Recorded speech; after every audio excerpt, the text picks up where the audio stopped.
นี่มื้อนี้พาทุกคนมาดินน้ำน้องแพทซ่าหลังจากคอยไปถ่ายคลิปสงบุญนั่นล่ะเห็น FC มีหลายคนอยู่ทักมาหลังใหม่ว่าให้ไปถ่ายตามน้องคนนี้ไปเฮิรนแน่ว่ะน้องนะฮักผู้นี้คอยก็เลยบอกว่าผู้นี้ซื้อน้องแพทซ่าสบายดีล่ะสบายดีนี่น้องแพทซ่าเด้อเสียงแล้วเราบอกแพทซ่านี่นะยังอยู่มอเลอร์แล้วตัวนาปีนี้นะมอสี่มสี่จบสันมต้นเลสนะปีนี้นะมสี่ยังอีกจังอาทิตย์ยังหลายเซงนี่นะนี่10 ปลายมือนี่10 ปลายมือนึง10 ปลายมือนี่ก็ได้เซงแล้วเห็น FC ไทยเพิ่นผู้นึงนะเพิ่นว่ามาถ่ายน้องเพชรซ่าเบิ่งแน่เธอเลยกะคอยก็ยังมีท่านมีเวลาอยู่แล้วก็ติดต่อน้องมีได้อีบัดยามาแท้ๆปัดทักหาได้เลยก็มีได้แล้วโทรหาลายมือแล้ววันนี้ทักหาหมู่เพิ่นว่าโทรศัพท์น้องเพชรซ่านะเสียแล้วว่ะเป็นพิระวะก้นแบตมันซากมีเฮาบ่เลยเลยมันเป็นนั่นเลยจากมือละมันเสียนี่นะได้หลายมือละเป็นอาทิตย์แล้ววะโอ้โหเป็นอาทิตย์ละแล้วก็ไม่ได้โทรศัพท์ดินเลยว่าซุมื้อนี่กะอยู่ที่ซื้อก็ได้เนาะไม่มีโทรศัพท์ดินก็ได้ส่วนหลายวัยรุ่นนี่กันถ้าไม่มีโทรศัพท์ดินนี่คือสิทุกข์ขนาดเนาะหอนก้นหอนโหอยู่ได้มันบอกเห็นผู้บ่าวทักมาแล้วบ่เด้เห็นผู้บ่าวทักมาเต็มแล้วหั่นแพทซ่าจักแล้วแพทซ่าแล้วพี่ท่านมีผู้บ่าวแล้วมีแล้วยังแล้วเนาะยังเห็นอยู่เนาะแม่บีเฮอมีง่ายเด้อพ่อแม่บีเฮอมีง่ายเด้อนี่นะปีนี้อีก10เท่าละปีนี้นั่น14เอา14นึงบ่14นึงแต่ว่าตัวน้องน่ะสูงเป็นคนสูง100เท่าละ60บ่ฮอดบ่50กว่า160พอดี62บ่นี่ธรรมดาเฉพาะยังสูงนั่นแหละซะหากก็14ได้สูงซำนี้แล้วเนาะคันถ้าระดับ16 17 18หรือว่า20กว่านี่ป้าคือสิสูงกว่านี้คือละงามคือละน่าฮักกว่านี้มื้อนี้ล่ะค่อยก็มาแบบจู่โจมน้องก็ยังมีแต่ได้พร้อมไปเลยเด้อเพราะว่าติดต่อเดียวบ่ได้หั่นนะก็เลยมาแบบนี้ก็เลยเฮ็ดแบบง่ายๆนี่ละคอนเทนต์ง่ายๆเอามาเงี้ยวแล้วก็ซื้อน้ำมาสู้น้องกินพี่เบิ้งน้ำเดียวไปพี่น้องตำแจ่วล่ะซื้อน้ำแล้วก็เอามาเงี้ยวนี่มาเฮ็ดส้มสู้เดียวกินเป็นแต่แซ่บอยู่ได้มาเงี้ยวก็ได้ถึงว่ามันน้อยๆนี่ก็มันก็มีส้มปลาเลอผู้นี้ผัดผู้เลอผู้นี้นั่นนายสาวบ่หรือบ่หรือนั่นเลยวะบ่สาวเพชรซ่านี่ก็มีแต่ผู้งามๆแต่หมดเด้อจ้ะเสื้อสายนี่แล้วก็แกมบองนะมีพุ่นนะฮักเดี๋ยวกินน้ำกินในแล้วก่อนกินน้ำแล้วยังต่ำส้มกินคักๆสงบ่ายๆแบบนี้เดี๋ยวกินน้ำเพื่อซื้นใจก้อนซุมเฮาก็ได้ยังกินของส้มเข้าไปกินของหวานก้อนช่วงนี้ก็เราดูเฮ็ดให้เฮ็ดหน้าแล้วพ่อแม่พี่น้องเพชรซ่าตกกานะเพชรซ่ายังอยู่ฝนมีดีบ่ทางบ้านตัวนะฝนดีอยู่บ่ไปเลยฝนบ่ดีปานใดกินแล้วก็มันก็จะกืนกินมาเงี้ยวเลยจะกืนเพิ่นเอาก็กินเป็นตาแซ่บแน่เขาถ่ายคลิปก็ดีสดเขาแล้วนั่นลอยน้ำปลาแล้วกันลอยแล้วก็สดเอาโคได้บัดนี้ได้เอาไปแปลงปลาแดะแซ่บสิ่งฝีมือน้องเพชรชาน้ำเดียวเด้อปลาแดะแบบเลยล่ะปลาแดะปรุงบ่รู้ปลาแดะบ้านเฮานี่ได้ปรุงได้บ้านเฮาบ่มีในนั้นบ่ซะมีแต่ปรุงอย่างเดียวเนาะยันปลาแดะตูมบ้านเฮาก็มีซั่นดอกมื้อนี้น้องเพชรชาล่ะมีได้อยู่เฮิรนผู้เจ้าเพิ่นมาเฮิรนพี่ก็เลยตามมาพี่ก็เลยมีที่เป็นส่วนโตไปเลยเด้อก็เลยถ่ายแบบง่ายๆนี่ล่ะเธอหน้าพุ่นเด้อ FC เด้อผู้ที่เพิ่นยังให้มาถ่ายก็ได้เธอหน้าพุ่นละสิตามไปเฮิรนน้องเด้อเธอนี่ก็เบิ่งต้นก่อนถ่ายแต่ซ้ำนี้ก่อนตอนนี้ก็ได้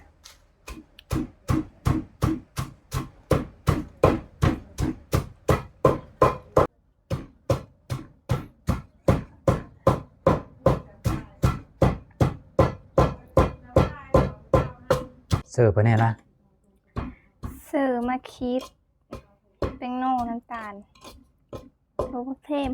โอ้หอมโปรเกมห้วยๆก่ะปกติอยู่เฮิร์นกับน้องเพชรซ่าบ่เป็นผู้เฮ็ดอยู่เฮ็ดกินนะหรือว่าผู้เลอแหม่บ่หรือผู้เลอ คอยแน่แม่แน่ โอ้เฮ็ดซอยแม่ได้ล่ะนี่ละสาวผู้ไทยอายุ13-14 ปีแล้วเฮ็ดอยู่เฮ็ดกินซอยพ่อซอยแม่ได้เฮ็ดหลายเมนูแล้วเฮ็ดได้หลายเมนูแน่แล้วบ่แกงหน่อมอกหน่อไม้ได้มาแน่เนาะเฮ็ดอยู่บ่ ได้อยู่ อืม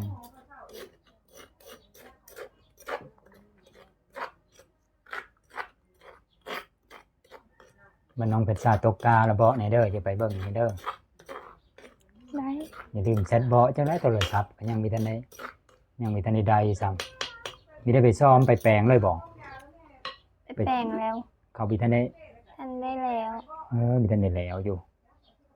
มาแล้วทักเบาะแน่มาเลยตกกาตกบุงแหละเดี๋ยวพาพ่อแม่พี่น้องไปเบิ่งวิถีชีวิตของน้องเพชรซ่าว่าน้องนะฮักมันนี่ก็เฮ็ดเวรเฮ็ดการก็เก่งอยู่บ่เป็นอยู่บ่เมืองตอนนี้ต่ำไปได้มีเท่านั้นแล้วซ้ำมะเงี่ยวอยู่หมดล่ะมันแซ่บพ่อแม่พี่น้องเอ้ยมะเงี่ยวนะมันมีส้มซื้อแนวเลอแล้วผู้เอ้ยนี่น่ะซื้อแนวเลอสนิทเด้อนี่เด้อสนิทก็ยังโสดคือเดียวบ่ โสดอยู่ เอาแล้วมีแต่ผู้โสดมาแถวนี้หุ่นอบๆมานี่เป็นสเปคของหลายๆคนแล้วนี่น้องนิดอันนี้ก็ได้สะเพชรซ่า นี่ก็แอนแล้วกิน กินพี่เลย มะละ โอ้ประเดี๋ยวจะกินมะละโซ่บัดนี้ซุมเพิ่นว่าทำท้าบ่กลมเป็นอันแล้วบ่ แล้ว เป็นแต่แซ่บอยู่บ่ สุดแล้วเด้อ ตอนนี้สองสาวซุมเพิ่นกำลังเตรียมโต๊ะเตรียมบ่นั่งกินแซ่บๆอยู่ในหมไหมนี่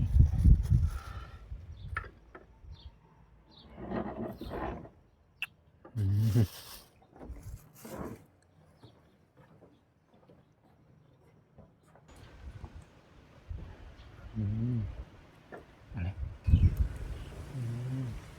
เป็นตะแพงเด้น้องเพชรชาก็ได้เห็นอยู่งานเลิกFC กับสะดุดตาพ่อแม่พี่น้องเลยตั้งแต่บุญกกมะขามเป้พุ่นต่อมาบุญเยอะอีค่อยกระท่ายอีก็เห็นแวบๆอีแต่ว่าไม่ได้ถ่ายน้องโดยตรงเจาะจงแบบนี้นะอันนี้ก็ติดต่อพอแห้งกว่าละใดก็ได้ FC เพิ่นกระทักมาหลายเธอล่ะเพิ่นว่าในใดน้อว่าให้ไปถ่ายน้องเพชรชาคือเงียบไปน้อเพิ่นว่าคือเงียบไปน้อ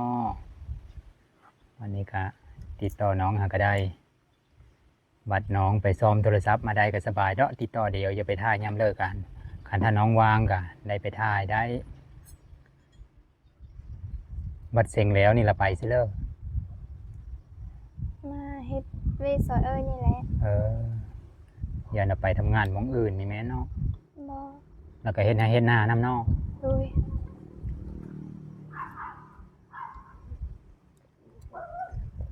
ปกติตัวก็มักกินส้มอยู่หรอวะผู้สาวเหล่านี้แล้วเนาะส้มมะม่วงบ่อยู่บ้านกินส้มมะม่วงบ่อืม มาเด้อกินส้มเด้อ ได้มากินส้มมะเงี่ยวน้ำกัน มาเด้อน้องไปซาโซนละเด้อคุยเฮานะแม่ผมให้พี่น้อง น้องไปซาเริ่มลงมือแล้วนี่ผู้เอ่ยก็ว่าซุมเฮาทายก่อนยังกินบ่กินแล้วเด้อกินพร้อมเดียวแล้ว กินส้มมะเงี่ยวน้ำเดียว เวลามีบุญมีงานพี่เลยกับน้องเพชรซ่าก็ไปดินอยู่บ่พ่อแม่ก็ไปดินบ่ ไปดินอยู่ มีบุญบ้านต้นเพิ่งบ่แบบนี้นี่ บุญบ้านตะเพิ่งบ่ได้ไปซ้ำ นี่อยู่เคอเดียวหันก็ไม่ได้ไปพ่อแม่มีเฮอไปบ่ลืนน่ะเลยหรือมีจะไป บ่ได้ไป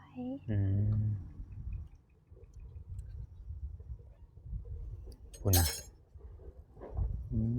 แจวก็ได้ครับขนาดคอยก็เป็นได้ซิมแล้วเห็นเป็นว่าแซ่บอีหลีป่ะจำแจวแห้งแซ่บกินเลยเด้อ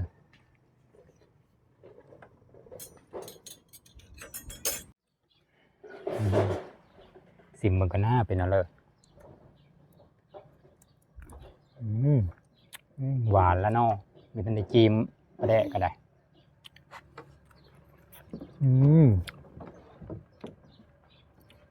ถึงพ่อน้องเพชรชายังคุยเฮาเด้อแต่แซ่บดีอันนี้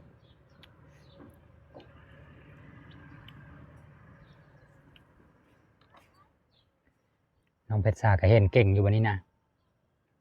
แต่ละมือเห็นเก่งอยู่บ่แต่ละเดือนแต่ละปีค่ะ บ่ได้ไปเลยได้ เก่งไปเลยวีซ่าไปแน่ที่เก่งเป็นพิเศษจ้ะ ให้มีทราบ มีธรรมดาเก่งคณิตศาสตร์พูนะพวกฟิสิกส์เคมีปนี้ก็เก่งอยู่บ่อังกฤษได้จ้ะอังกฤษก็มีเก่งแต่คณิตศาสตร์เหมาะกันเป็นแม่ค้าแล้วจ้ะน้องมันนี่จะเปิดบริษัทเป็นแม่ค้าแล้วบ่คันถ้าจบม.ต้นนี่นะแล้วต่อม.ปลายอยู่บ่ให้เจอนะ ต่อเห็นต่อ พ่อแม่ก็ต่ออยู่น้อง เลย ได้ข่าวว่าผู้เลิกเป็นครูหรืออาจารย์นั่นพอหรือแม่ พอ โอ้ดูอาจารย์ได้พ่อแม่พี่น้องนี่เรียนคณิตศาสตร์เก่งอีกคันถ้าจะเป็นครูกับครูคณิตศาสตร์ก็หายากพ่อแม่พี่น้องซุมื้อนี่ก็ได้มีว่าแต่ยุคเลิกแล้วครูคณิตศาสตร์ก็น้องเพชรซานี่คันถ้าเรียนจบแล้วก็ไปต่อไปเป็นครูบ่ในนี้ก็คือเราเป็นที่ต้องการของโรงเรียนหรือว่าชุมชนนั้นๆอยู่ดอกผู้เลิกก็จะได้แล้วครูคณิตศาสตร์นี่ผู้เลิกก็ดึงเขาไปสอนแล้ว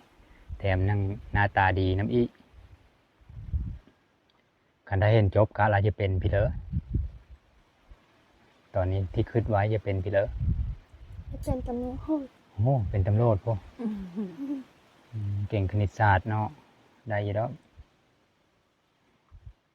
เป็นตำรวจต้องเรียนกฎหมายนำแล้วเนาะพวกภาษาลาววรรณคดีเพลินนี่ได้จ้ะก็เก่งอยู่บ่ บอกไปเลยอะ มีเด้อความสนใจไปเลยเนาะคิดในเรื่องยังเยอะเห็นคณิตศาสตร์มักคณิตศาสตร์เป็นพิเศษนะเฮาหูอยู่บอกว่ามันมีผลดีในเรื่องกับชีวิตของเฮาหรือว่าเห็นไปแล้วมันมักไม่เจอนี่ติซื่อมันมักไปซื่อก็เลยเก่ง พอได้อยู่ วิชาอื่นแล้วพอได้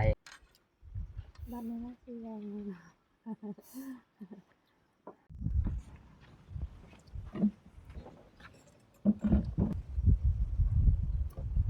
งมาพ่อแม่พี่น้องกินส้มยำคำสงคำในนี่กะยังเยอะคือเก้าส้มก็ได้คันถ้าผู้หญิงเสือกลางคืนเขาก็กิน ภาษาได้กินกับมะม่วงกลางคืน เห็นบอก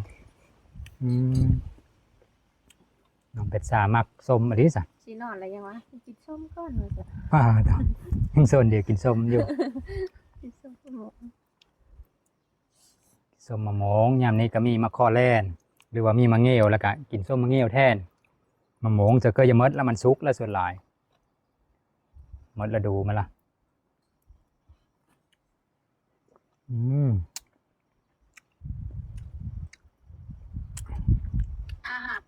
พอดีกืนมันมีเยอะ เพื่อนจะเองวะ ว้าวนี่น้องลาน้อยบ้านกุดแคนเอามาฟ้าลาน้อยสาวผู้ไทยบ้านกุดแคน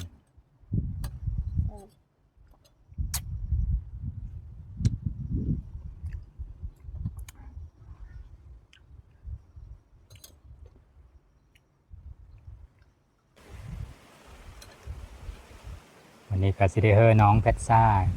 กินแบบฟรีสไตล์ก้อนคอยก็สิได้นั่งกินเสื้อคักๆเดี๋ยวกินสักพักก่อนคอยก็ยังได้หาทางเมื่อบัดเทอนาพุละโอกาสหน้าโอกาสในพุละยังบุกไปเฮอน้องแพทซ่าไปเฮอน้องแพทซ่านึ่งข้าวเฮอเบิ่งทรงคำแบบนี้หรือว่าไปเฮ็ดไร่เฮ็ดนาไปตกบุ้งตกกาตามวิถีชีวิตของชาวนาของซุมเฮาก็แล้วแต่เหตุการณ์นั้น